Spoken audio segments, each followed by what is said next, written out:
Good morning. It is 7:05 on a Friday morning. We have made it to the end of a new week. I am rocking my Tennessee Titans shirt. It is football season. I am so ready. We have another preseason game tonight against Atlanta, and I'm excited just to see some football and just hopefully we'll build upon what we did last week and have an effective game.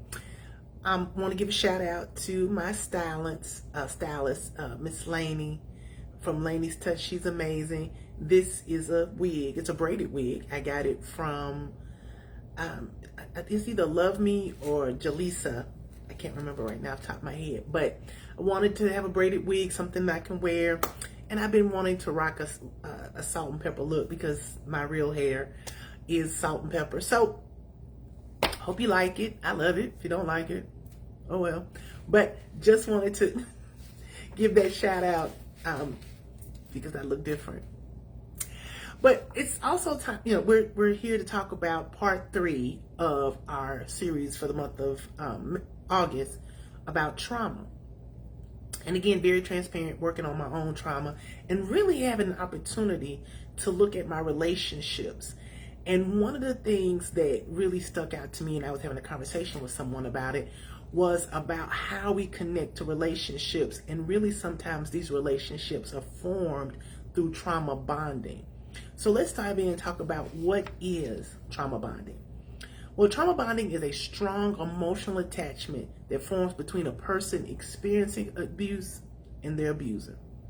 It develops due to a cycle of abuse, emotional, physical, or sexual, and I'm going to add financial, and an intermittent positive reinforcement, kindness, love bombing, or displays of affection, making it difficult for the abused person to leave the relationship. This bond is often characterized by a deep, often contradictory mix of emotions, including love, fear, and loyalty toward the abuser, often creating a sense of hope and attachment in the abused person, making them feel dependent on the abuser for emotional support and validation. So oftentimes when we think of trauma bonding, we also think of, in the physical sense of people experiencing domestic violence. But trauma bonding can happen on an emotional level, a sexual level, a financial level, a spiritual level. It's this cycle of abuse. And oftentimes we think of abuse just being physical, but there's emotional abuse, there's financial abuse, there's mental abuse. And so the key characteristic is that there's a contradictory of how the 1 minute it's conflict and it's this shift in balance of power, and we're going to get into that. But it's just this contradictory feeling of emotions. 1 minute you love them, next minute you hate them. It's just, and they use that abuse as a way to manipulate and continue control in the relationship. So here's some examples of how trauma bonding can occur in various relationships. Romantic relationships where one partner is abusive. Again, not just physical, but emotional, mental, spiritual, financial. Parent-child relationships where a caregiver is abusive. Hostage situations where a hostage develops a attachment to their captor, like a Stockholm syndrome. And there's other situations where there's a power imbalance and a cycle of abuse, and we're going to get into those. There's other relationships that demonstrate that. So how do you know that you have signs of trauma bonding? There's few. Number 1, feeling emotionally dependent on the abuser. That means that even though this person is mistreating you, and again, not just all abuse is not physical, but you feel like emotionally, I am dependent. I can't have a good day until I speak to this person. Or how I feel can be shifted because this person, so I may wake up in a good mood, but this person wakes up in a bad mood, and now my mood is shifted because this person is not feeling their best, or they're not in a good mood. Rationalizing or minimizing the abuser's behavior. Oh, well, he knows I'm trying to lose weight, so that's why he locked the refrigerator. Or, yeah, he said those things, or she said those things. She burned my clothes, but there's still love there. Maybe I didn't need to have that outfit. Oh, they always talk crazy. Yeah. When you're rationalizing or minimizing their behavior. Feeling guilty or responsible for the abuse, as if somehow I deserve or you deserve to be abused. Again, not just physical, but you deserve for someone to talk to you and say hateful and mean words. You did something to that person to make them not say that how they feel about you, or that they care about you. Somehow or another, you're incapable of experiencing or having the love that they have. You rationalize and feel like everything that is happening to you is something that you did. Experiencing those conflicting emotions, love and fear towards your abuser. One minute you love them, next minute you hate them. One minute you're afraid of them, and next minute you're ready to confront them. It's that contradictory, conflicting emotions. Difficult leaving the relationship even when you want to. You know that this relationship is unhealthy. It is not giving you the emotional, mental, physical support that you need, but you find yourself having a difficult time to leave. And feeling hyper vigilant around or on edge around the abuser. So you can't really express yourself because I feel like I'm on edge. I'm hyper vigilant. I don't really want to say anything that might make them upset or mad or bring attention to them. People who haven't experienced abuse often, again, not just physical, but people who have not experienced abuse often find it difficult to explain or to understand why people remain in abusive relationships. Good morning, Miss Patricia. Thank you for joining me today. They might believe that people are capable of leaving. In reality, though, the trauma bond makes this extremely difficult. Because it's very easy for someone who is looking at someone being mistreated mentally, emotionally, physically, and say, well, I would just leave. If you haven't been through that experience, you don't understand or don't have the compassion to understand why it's difficult for someone to leave. Because a trauma bond makes it very difficult. Because people don't choose abuse. They can't help the development of trauma bonds, which are often due to strong biological processes. We're going to talk about two of them right now. So one response is, we talked about this earlier, is the fight or flight response. As we discussed in our previous conversations, traumas can have us have a fight or flight response. It's your body's automatic response to a perceived threat. Again, I'm a fighter. So when I'm confronted with a fight or flight, I tend to fight. And maybe you're even aware that people respond to threats in one of four ways. It's the fight, the flight, the freeze, and the fawn. And the fawn is a coping mechanism where individuals avoid conflict or harm by excessively pleasing or appeasing to others, often to the point of neglecting their own needs and boundaries. And so one of the ways in which someone who is experiencing trauma can cope is through that fawn. They go overboard. They're just trying to make sure that the person is happy and pleased, even to the detriment to their own behavior and to their own well-being. We know anybody like that? When people face abuse or the future for potential abuse, our brains recognize the impending distress and sends a warning signal to the rest of the body. Adrenaline and cortisol, which is a stress hormone, floods in, jump-starting your survival instinct and triggering your emotional and physical tension. So our brains recognize when we see abuse or we see trauma coming. Happy Friday, Renee. When we see trauma coming, our bodies, adrenaline, cortisol, we talked about that when we see trauma, when we witness accidents or things that happen around us. It's our bodies respond to that. It's a bodily response with cortisone and adrenaline. And when the thoughts of abuse become too painful or difficult to bear, people choose to focus on the positive parts of the relationship and ignore and block the rest. They might make excuses and justify their behavior of the abuser to rationalize their need to stay.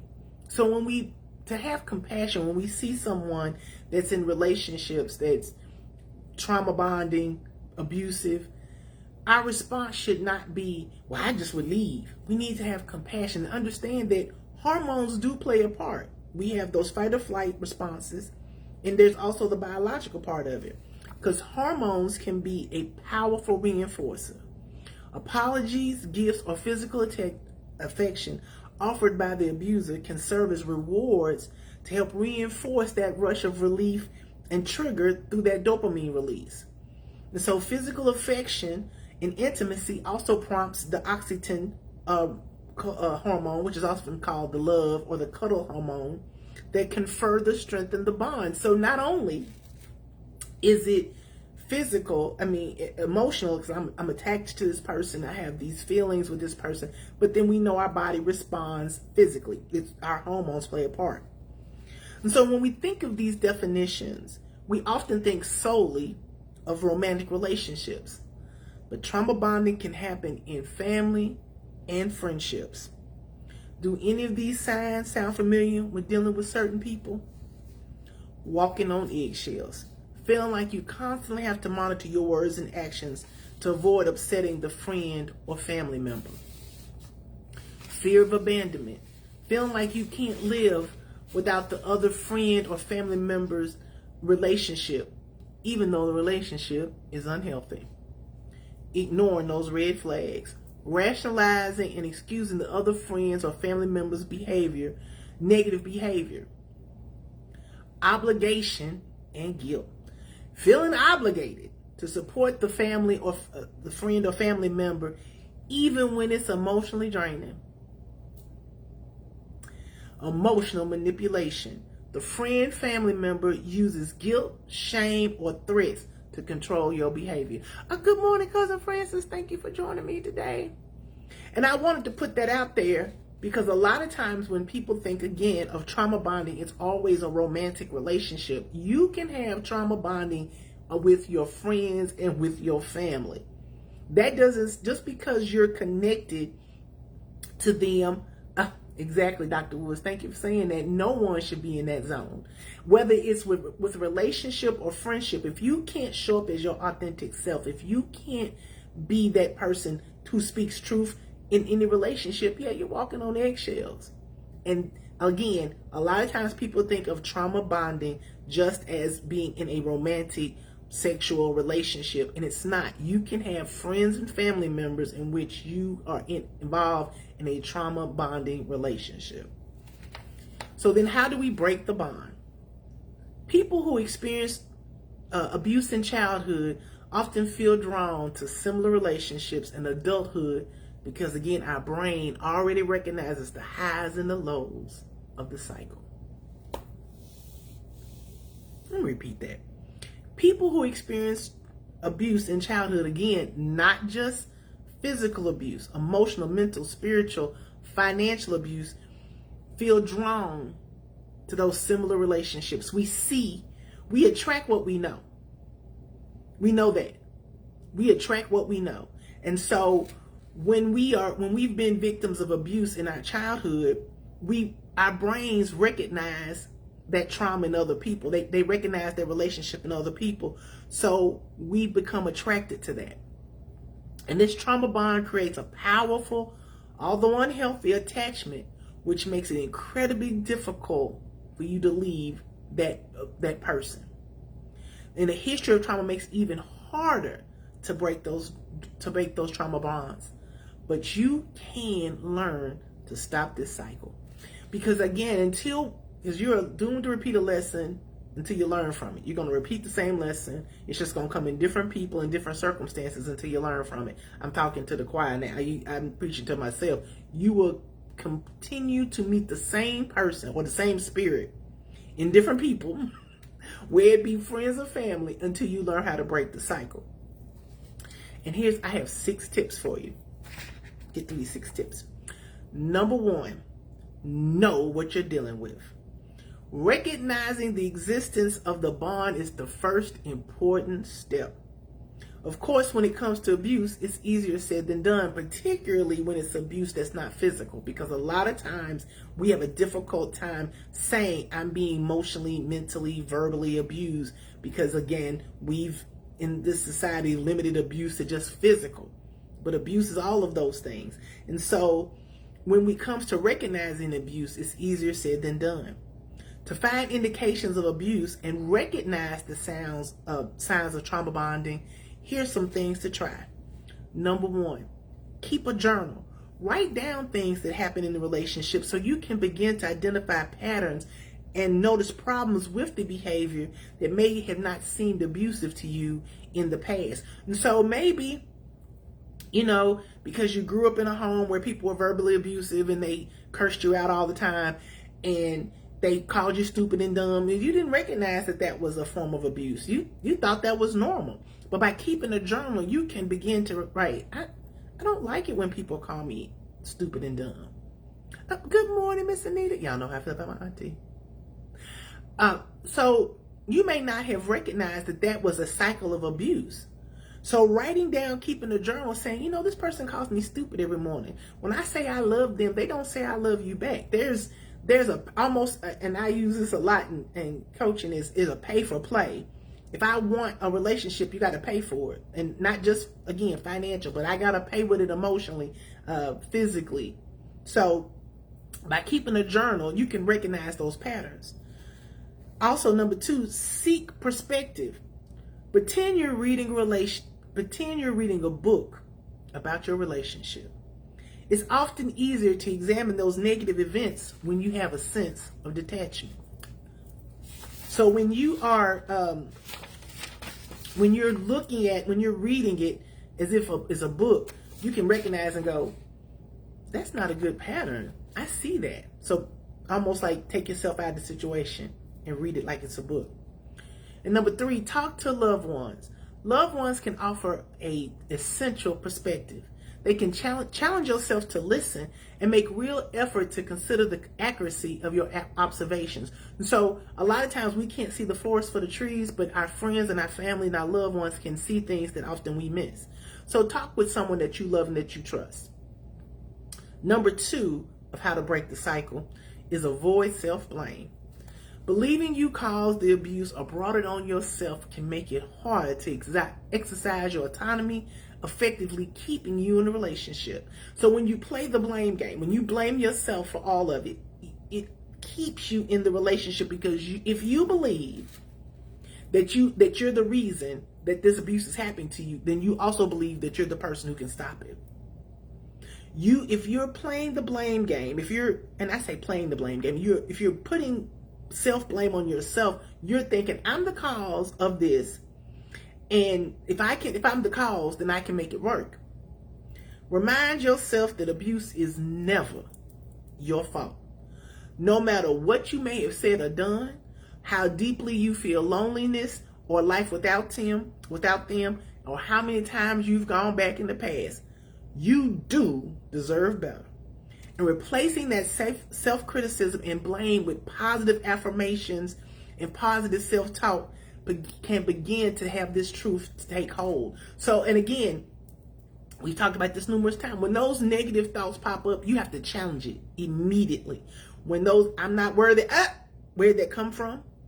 Who said that? That's not me. I'm very worthy. It's a challenge. It really is a process of having to retrain how we talk to ourselves.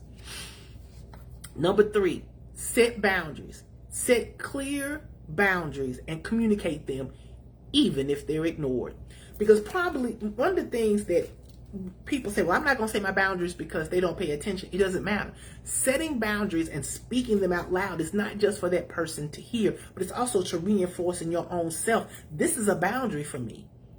And so continuously restate and be very clear about your boundaries, even if they're ignored by the other person. It's not just for them to know where they stop, but it's also to let you know, this is where I begin. Hey, this is where this ends. You begin.